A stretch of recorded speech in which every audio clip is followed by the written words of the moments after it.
mindset of like I'm at a point to where either I'm right or I'm right. The markets did it wrong. That's how I'm Yeah, with yeah. this strategy. That's how I got to think. Like Mm. I'm right, guaranteed. If I'm not right, something wrong with the markets. Wow. Some Because like you're creating an environment in your mind to have complete confidence in what yes, you do. and that confidence the only way you gonna That's the only hold way you're gonna two, win. 300 pips. So with that being said, that's what I didn't have. So me and my wife are sitting there, right? Yeah, She come Friday, the NFP drop.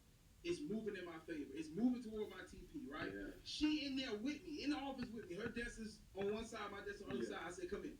We watching it. I'm up 4K, 5K, 6K. It come back down to 5K. You know, it start doing it fluctuating, right? yeah. So then my mind start rationalizing. Mm-hmm.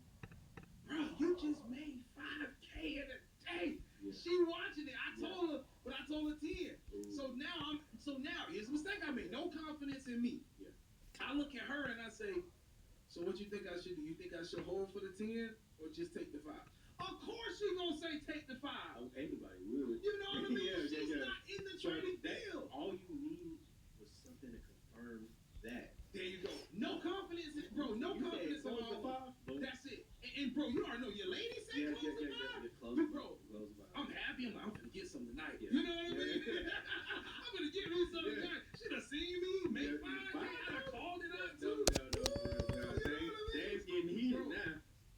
Yeah. Missed my opportunity. It went right to my Right TP to and the beat tip. her. And then Could have had my first 5 day. effortlessly too. How long did it hit the TP from when you closed? Because it'd be like bro. if you hold 15 more minutes, 5 more Bro, minutes. it was literally like an hour. I went to the park. I did my mile, and I'm looking at my phone as I'm doing the last lap. I whip my phone out, and I'm like, there it goes. Yeah. And I sent it to my screenshot and sent it to my wife. Yeah. But it's like, how many times do we have to be in that position Before to we realize? You know, Yeah. in the book, Trading the Zone, they say, you got your mind right yet, Luke? Yeah, I remember, yeah. Luke kept escaping, Yeah, and they killed that boy. for real. I be saying that every I time. love it, Every bro. time I mess up, I be like, you got your mind right yet, Luke? For those that don't know, Trading in the Zone, the chapter on consistency is a parable about, the man that kept trying to escape the prison and they kept catching him. They told me, do it one more time, we're going to kill him. Man, and he just kept doing it. Kept doing it. And he ain't never learned his lesson. And now Luke ain't never got his mind right. he ain't never got his mind right. But the thing So is, what we gotta you do? can. You can get your man. You can get your mind right. Hopefully, you can get your mind right. Just realize, like, you're going to make mistakes. You're going to go through these ups and downs, and you're going to see the same things constantly. Yeah. Eventually, you see the same things enough to where you got that callus on you from seeing it to where it burned. You touch the stove enough. Mm-hmm. And trading is funny because it ain't no touch the stove and you done. You touch the stove and you hold your hand on it sometimes in trading. Like, you might touch it 1, 2, 3, 4 times and then, but okay, now it hurt. Yeah. Now, you know what? 3rd-degree burns is a little much. That's how it is when it comes to trading. Like, you might have to bump your head a few times.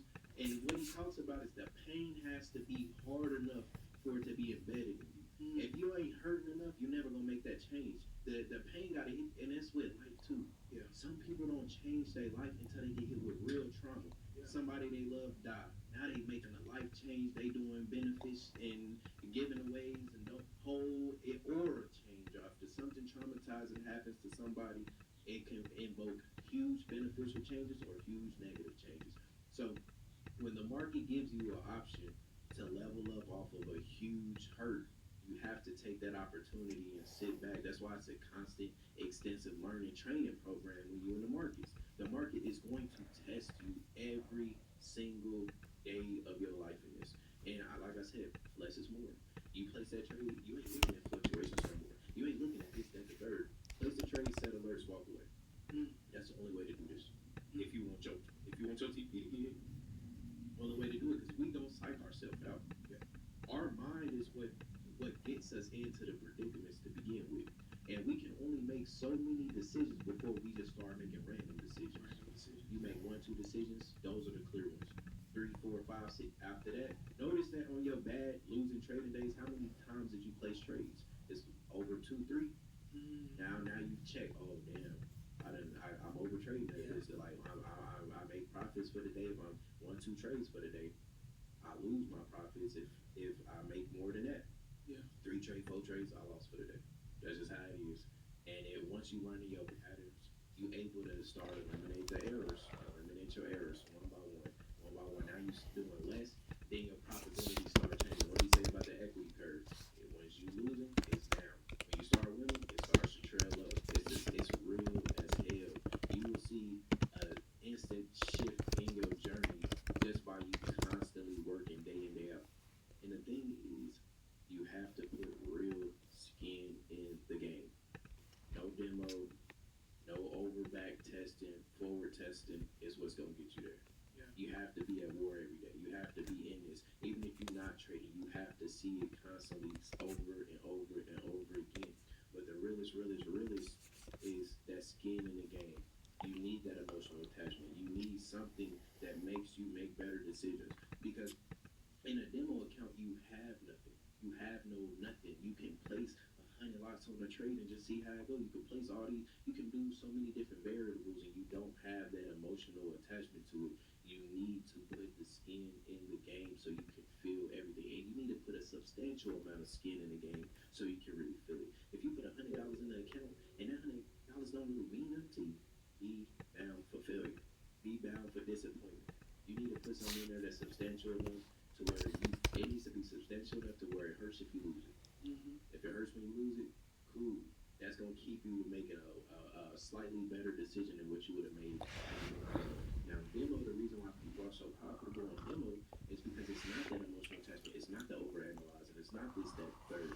If you can transfer that mindset to your live account, you will get similar results to a demo account. It's real as hell. It's real, but that mindset shift can be such a barrier to cross over because the moment real money hit the markets is the moment your whole mindset shift to a different trader. Yeah. Now, demo, you wait until your entry get hit before you place a trade.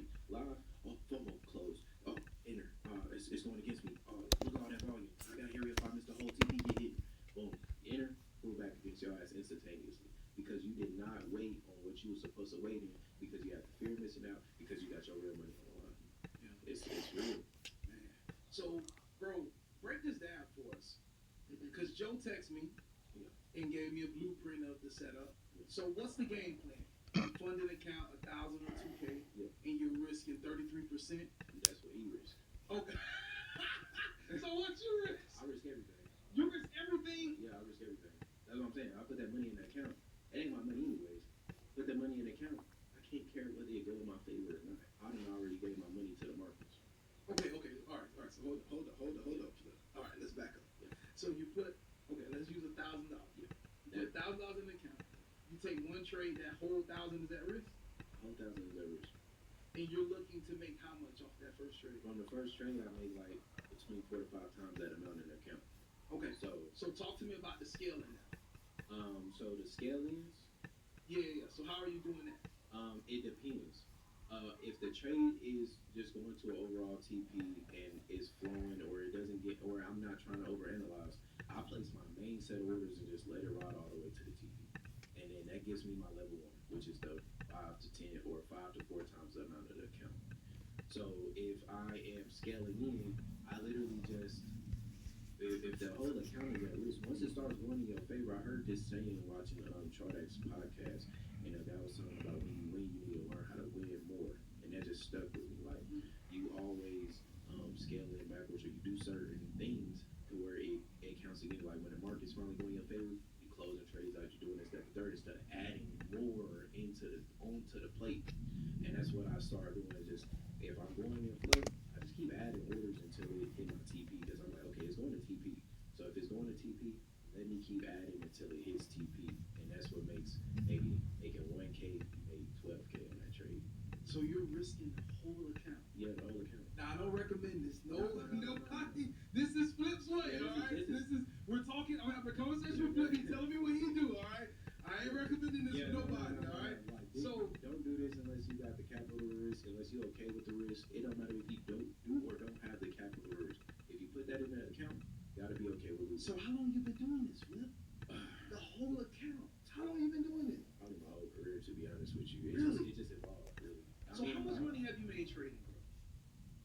Honestly, I've hit over M's, but what have I retained is the question. Like that's what I'm saying. Like you make so much money in this game, and I mean, risking like me, you losing a lot. Like I said, I've had like maybe like 2 3 weeks ago, lost a couple $100,000.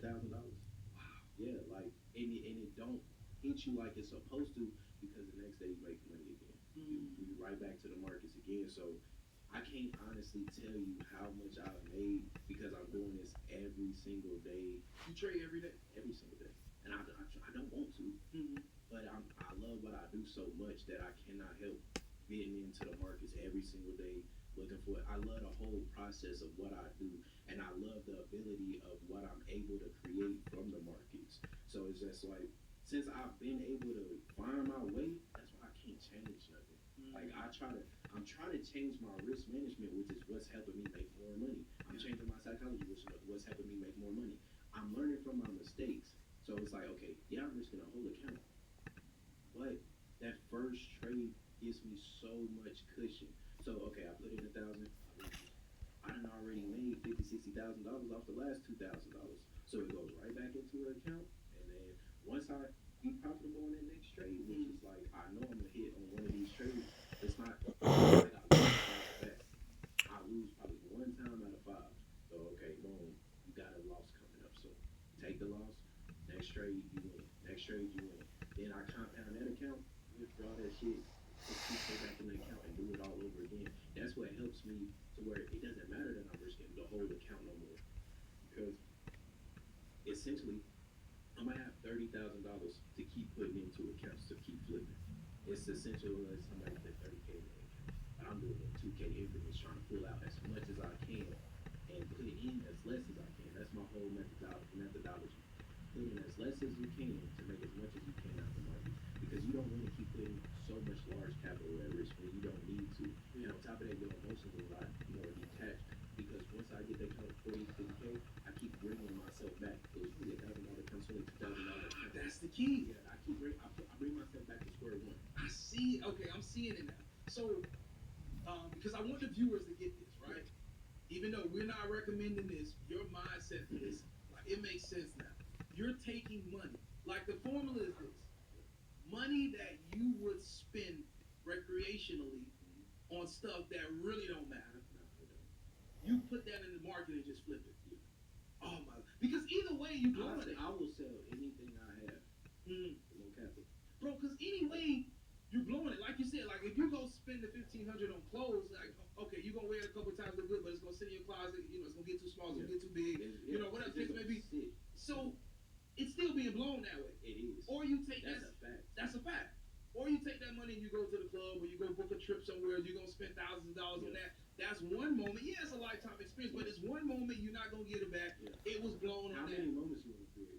That's what you gotta ask yourself. Boom. So take that money. I sacrifice a lot. I give up a lot of time, energy, places to go, things like that, to keep working on my skill set. Like I give up the most that I possibly can because I know how powerful the skill set is. It shows me every single day how powerful it is. It's never nothing that I should be doing. And even like I was looking at like what other skill sets can you add because this is a hell of a skill set. Like what and it always entails back to like just go back to because the scalability on this is so high that you don't need anything else technically. It's smart as hell to have other things because that lowers your stress levels, which increases your profitability in the market. So always have game plans. Like I've been doing this entrepreneur thing since I was a kid. So I have other ways to make money. I'm at the point to where all of those are faulty now. It's all reliant on the markets and it's been that way for a long past time. I made a decision in the end of 2017 when my son was born that I was done with work and I'm gonna do this on my own and it's literally been that way ever since. And there's not a way that you can't find to get yourself up to the next level. It's all excuses and time that you pour into other things that do not add up and it will never add up. So look at your life and reflect on what are the things that I spend my time on because that's one of the most important things that you can ever do is have time that you spend on pointless bullshit. You need to find things that are going to improve your life long term because we live in a world full of distractions and a world full of misleading things that is going to have you drifting further and further away from your goals. So the more that you spend visualizing, focusing towards what you actually want, not these other thoughts and subconscious implants that's coming to you at 100 miles an hour. Focus on what you want, and then you will obtain it. And God will show you a way on how to obtain it, no matter if you even believe it or not. It's that faith that's behind that. And once you have faith, then you get things that happen in your life that creates a no. Now you walk in a no besides the faith.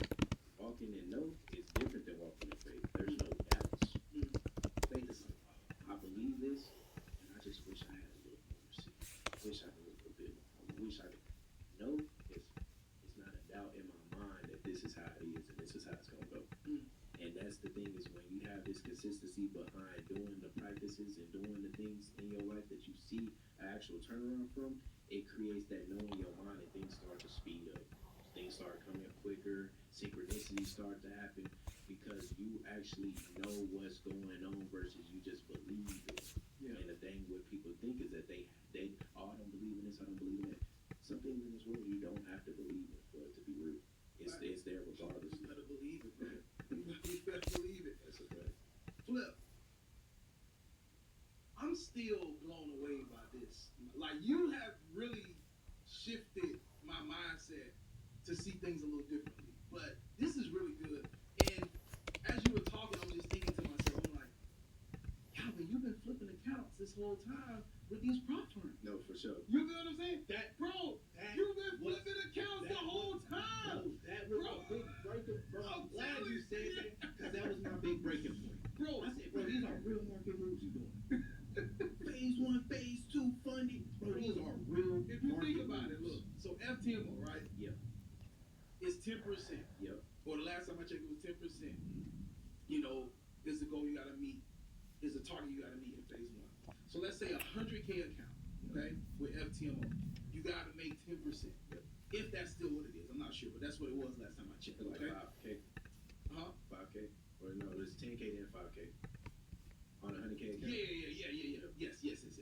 So if you gotta make 10K, let's think about it rationally. You can only risk 10K. So you're only trading, you're only managing 10K. You're not managing 100. 100K is just it's a facade. Yeah, right. So it's not about the account size. It's all about what you're risking. Yep. You can only risk 10K. Yep. So now you have to make 10K by only risking 10K. That's a fact. You're flipping accounts. That's a 100% return. It's 100% return. Yep. You're risking the whole account to make 10%. Yep. Well, what you deem as 10% was really 100%. Yep. That's what you're doing. Yep. So I've been doing the same thing you're doing this whole time. And all you gotta do is flip the switch to the live. And then you just do the same thing. Risk the whole account. Bro, that's crazy. I'm telling you. I've been flipping this whole time, y'all. You've probably been flipping too. It's one mindset shift that's gonna take you. Yo, that's crazy, bro. That's crazy.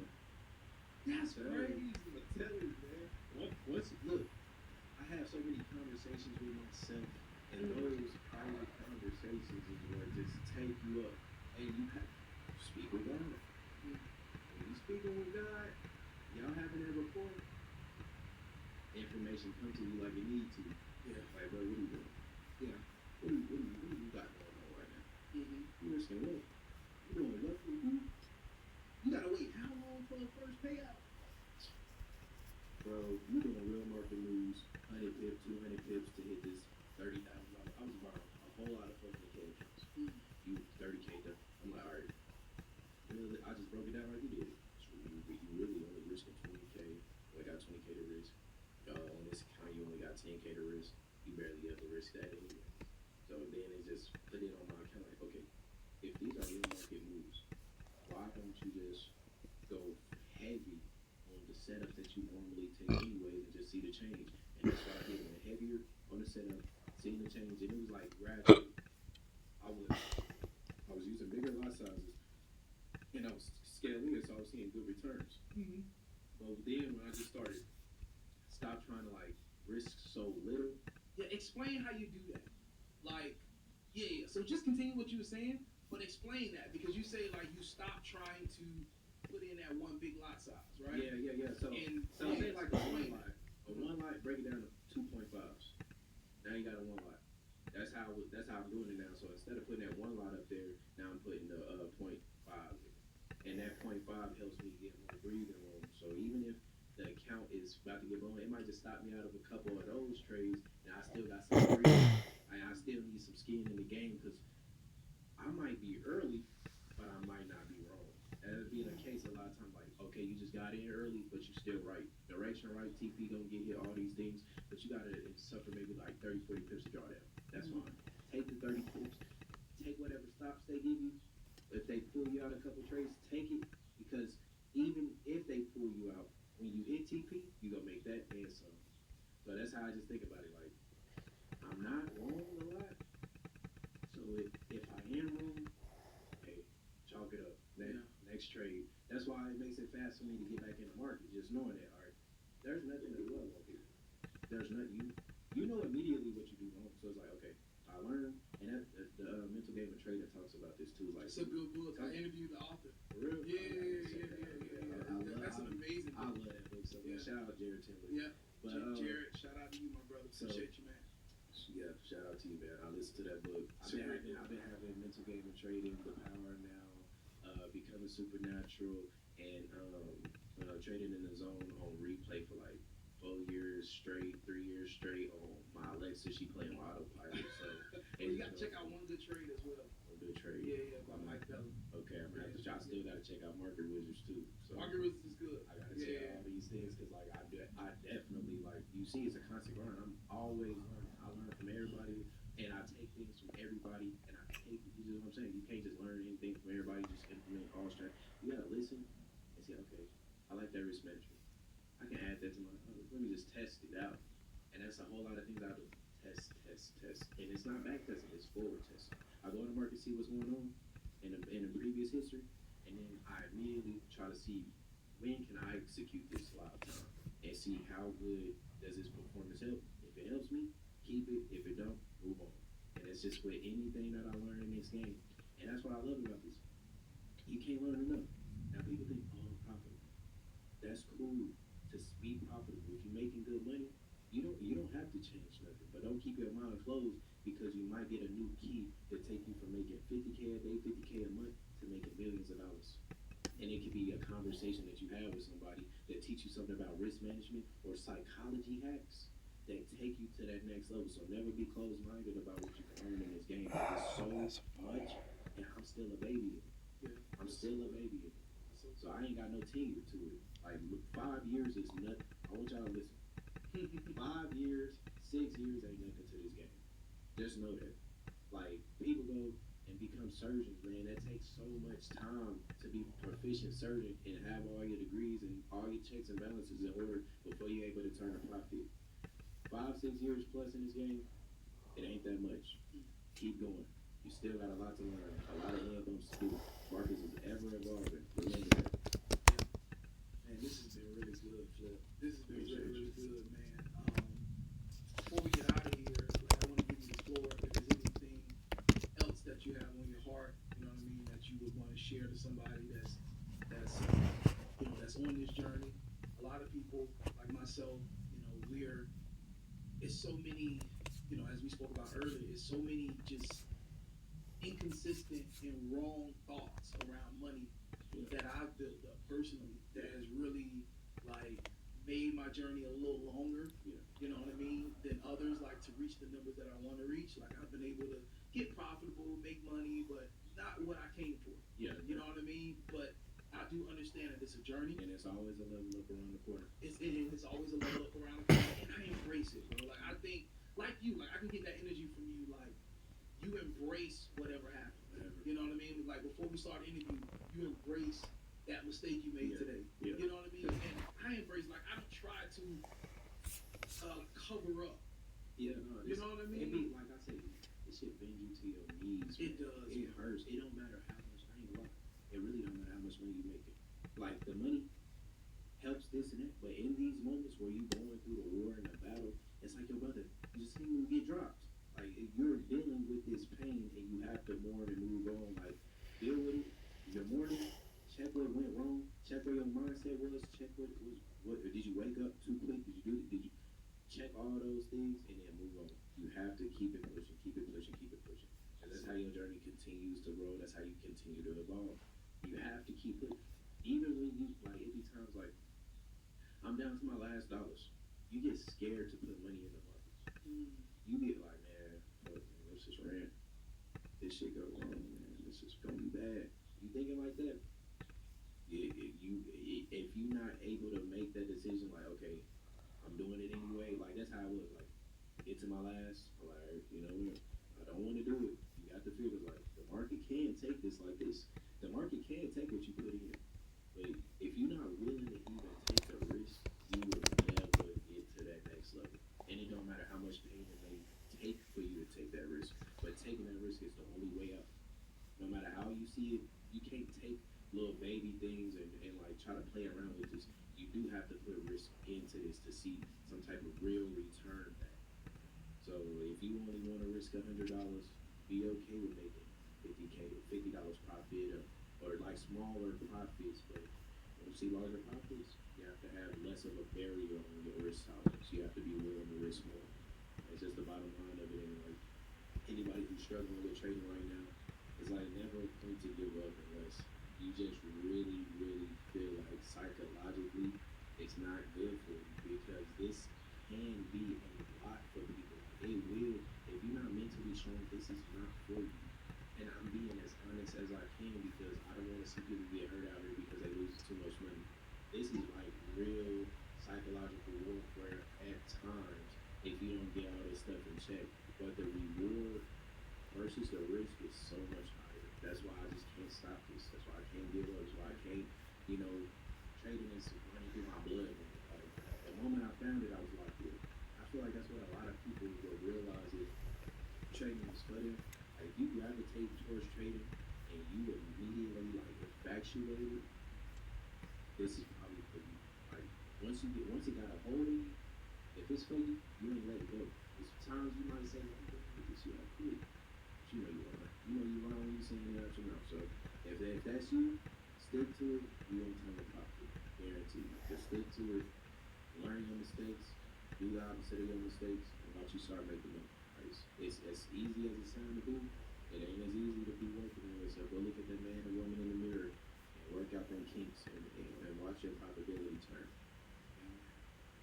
Flip, y'all. Flip, that was really good, bro. Appreciate you, my brother. Appreciate you so much, man. Where can we get in contact with you, follow you, check out your journey? My Instagram is at the Flip King, THAFLIPKING.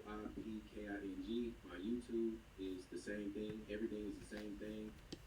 Mr. Green the Flip King, and like like the pimp named Slickback, you gotta say the whole thing. I like it. I was like, okay. I like that. I love it. So definitely, man, Flip, appreciate you, man. Appreciate you having me on. Yes, man. Bro, it's an honor. Love your perspective, man. And, bro, just keep running it up, bro. Like, you represent finding what works and running with it. Most definitely. Doing whatever makes sense. Whatever feeds the family. Listen, I whatever I do in life, it don't matter because I'm an artist as well. I was rapping before I was trading. I literally sat down all that. That's how you know that like I took this shit so serious. I sat down one of my biggest passions to chase this. My biggest passion. If you're not willing to give your all to this, I promise you, you're not gonna see what you want to see. I'm willing to give everything. I gave everything already. That's why I'm able to start finally seeing the benefits from it. And the thing is, I never once wavered from knowing that I would see a benefit. But that was another thing. Because if I wavered, I would have quit a long time ago. Would have quit a long time ago. After all the heartbreaks, hardships, all this stuff, I would have quit a long ass time ago. And that's what it is. Be willing to risk. Be willing to risk it all. It depends on you though. If you only want to risk a little bit, you only gonna get a little bit. If you're willing to risk it all, you can have it all. Yeah, let's go, man. Hey, Flip is in the building, ladies and gentlemen. Listen, man. God bless you. I appreciate you for watching this episode. I hope that you were encouraged to just keep going. Wherever you are on your journey, keep going, keep studying, keep trading, keep forward testing. I agree with that statement. Forward test. It's cool to back test, but if you really want to get better, forward test. Use those demo accounts. Do whatever you need to do. Find what works for you. Flip, I got my own thing too. I look forward to running into you at the bank one day. But you cannot meet me there. You got to meet me there. When me and Flip pull up to that bank, you should already be walking out with a double back on your shoulder, big smile on your face. That's our way of saying we hope and we know that we're all going to be successful. Until next time, God bless you. Take care. I'll let you later. Peace.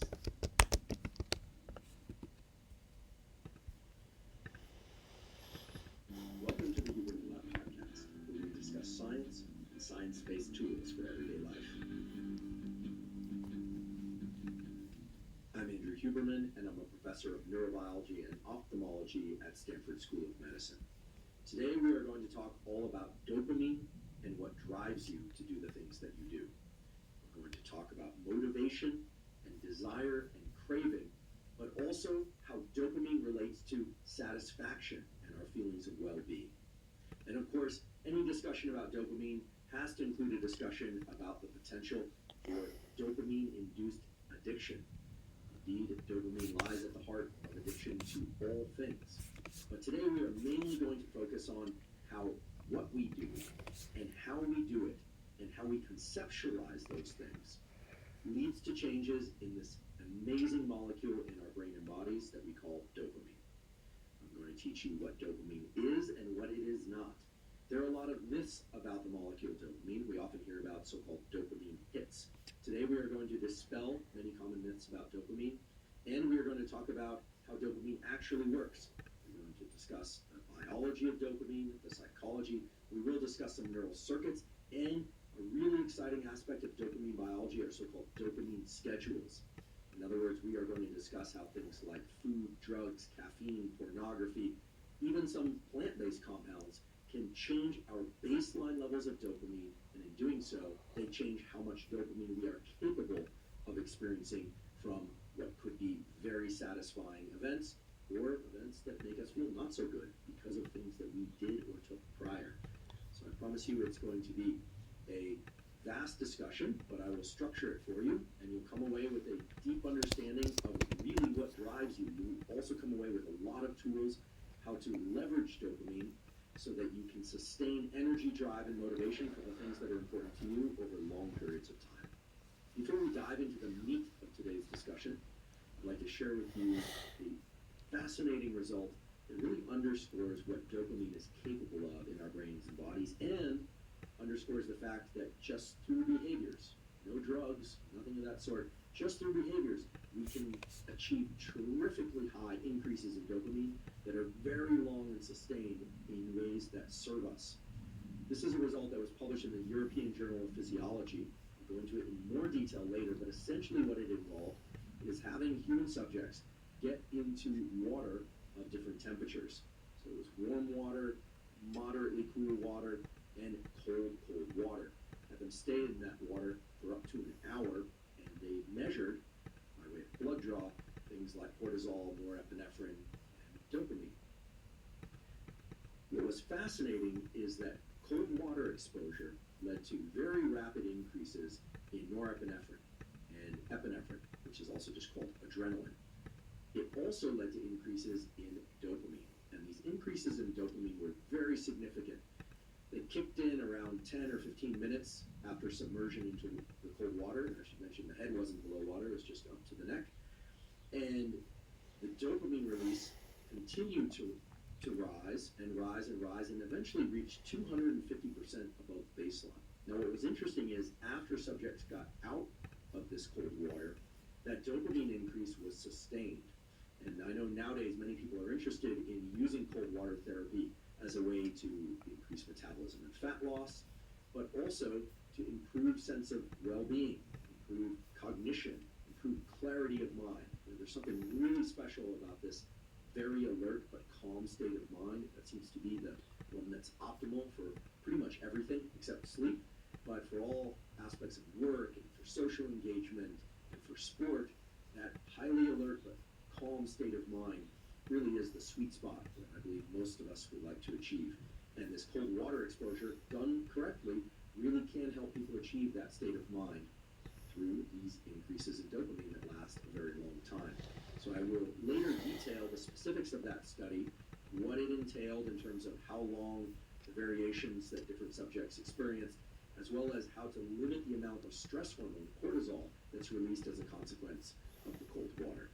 And we will also talk about compounds, supplements that people can take in order to increase their levels of dopamine should they choose. Before we begin, I'd like to emphasize that this podcast is separate from my teaching and research roles at Stanford. It is, however, part of my desire and effort to bring zero cost to consumer information about science and science-related tools to the general public. In keeping with that theme, I'd like to thank the sponsors of today's podcast. Our first sponsor is Roka. Roka makes sunglasses and eyeglasses that are of the absolute highest quality. I've spent a lifetime working on the visual system. I can tell you that the visual system has to go through a lot of work in order to maintain clarity of what you see when there are shadows, when you go into different types of indoor lighting, and so on. And a lot of glasses don't work well because you put them on, and then you're in bright light, and you can see fine, but then you move into a shadow, and then you have to take them off, and they don't adjust, or they don't adjust quickly enough. With Roka, their eyeglasses and sunglasses are designed with the visual system biology in mind, so you always see things with perfect clarity. The glasses are also terrific because they're very lightweight, and they won't slip off your face if you're exercising, if you're running or biking. In fact, they would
start a meditation practice, and then as life gets more stressful or busier, which is exactly why I need to meditate more, I tend to meditate less often. Switching over to Headspace as a meditation app really helped me stay consistent with